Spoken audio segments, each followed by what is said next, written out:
फिर जब तेरा परमेश्वर यहोवा तुझे उस देश में जिसके अधिकारी होने को तू जाने पर है पहुंचाए, और तेरे सामने से हित्ती, गिर्गाशी, एमोरी, कनानी, परिज्जी, हिव्वी और यबूसी नाम बहुत सी जातियों को अर्थात तुमसे बड़ी और सामर्थी सातों जातियों को निकाल दे,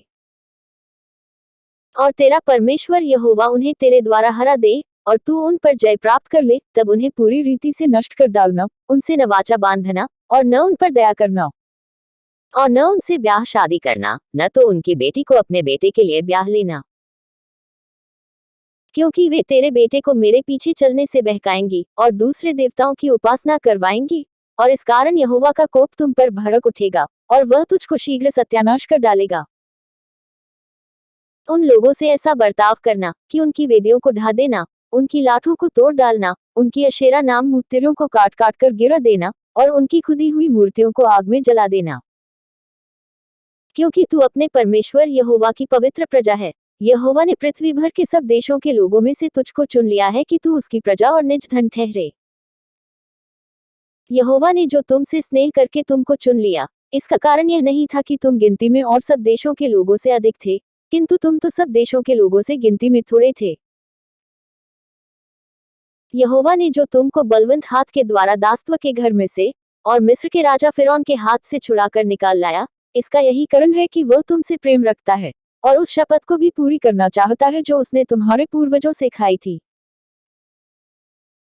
इसलिए जान रख कि तेरा परमेश्वर यहोवा ही परमेश्वर है, वह विश्वास योग्य ईश्वर है, और जो उससे प्रेम रखते और उसकी आज्ञाएं मानते हैं उनके साथ वह 1000 पीढ़ी तक अपनी वाचा पालता और उन पर करुणा करता रहता है।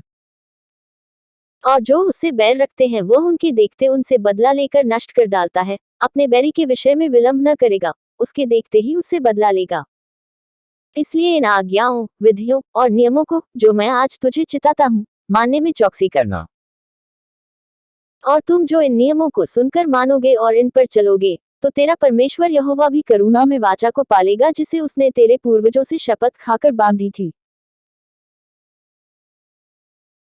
और वह तुझसे प्रेम रखेगा और तुझे आशीष देगा और गिनती में बढ़ाएगा, और जो देश उसने तेरे पूर्वजों से शपथ खाकर तुझे देने को कहा है उसमें वह तेरी संतान पर और अन्न, नए दाखमधु और टटके तेल आदि भूमि की उपज पर आशीष दिया करेगा, और तेरी गाय बैल और भेड़ बकरियों की बढ़ती करेगा। तू सब देशों के लोगों से अधिक धन्य होगा, तेरे बीच में न पुरुष न स्त्री निर्वंश होगी, और तेरे पशुओं में भी ऐसा कोई न होगा। और यहोवा तुझसे सब प्रकार के रोग दूर करेगा, और मिस्र की बुरी बुरी व्याधियां जिन्हें तू जानता है उनमें से किसी को भी तुझे लगने न देगा, ये सब तेरे बैरियों ही को लगेंगे।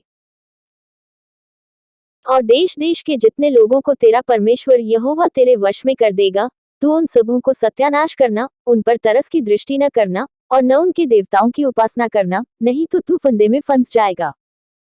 यदि तू अपने मन में सोचे कि वे जातियां जो मुझसे अधिक हैं, तो मैं उनको क्यों कर देश से निकाल सकूंगा, तो भी उनसे न डरना। जो कुछ तेरे परमेश्वर यहोवा ने फिरौन से और सारे मिस्र से किया उसे भली भांति स्मरण रखना। जो बड़े बड़े परीक्षा के काम तूने अपनी आंखों से देखे, और जिन चिन्हों और चमत्कारों और जिस बलवंत हाथ और बढ़ाई हुई भुजा के द्वारा तेरा परमेश्वर यहोवा तुझको निकाल लाया, उनके अनुसार तेरा परमेश्वर यहोवा उन सब लोगों से भी जिनसे तू डरता है करेगा। इससे अधिक तेरा परमेश्वर यहोवा उनके बीच बर्रे भी भेजेगा, यहाँ तक कि उनमें से जो बचकर छिप जाएंगे वे भी तेरे सामने से नाश हो जाएंगे।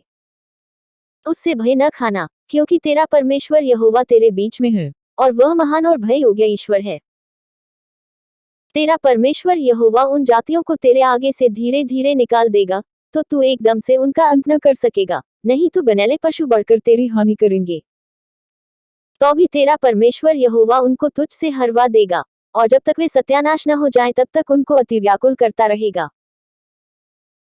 और वह उनके राजाओं को तेरे हाथ में करेगा, और तू उनका भी नाम धरती पर से मिटा डालेगा, उनमें से कोई भी तेरे सामने खड़ा न रह सकेगा, और अंत में तू उन्हें सत्यानाश कर डालेगा।